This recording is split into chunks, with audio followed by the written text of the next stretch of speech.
kaita jadi amen na kurne chini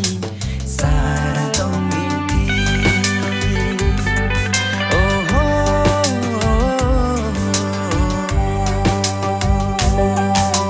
thare inu to langti neseng be kaita jadi amen na kurne chini sara tong minti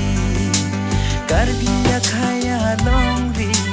paching turbek ji pusi sengvi nang pathe pini sarang tong minti lasi karbi akhai do an do nang ning isi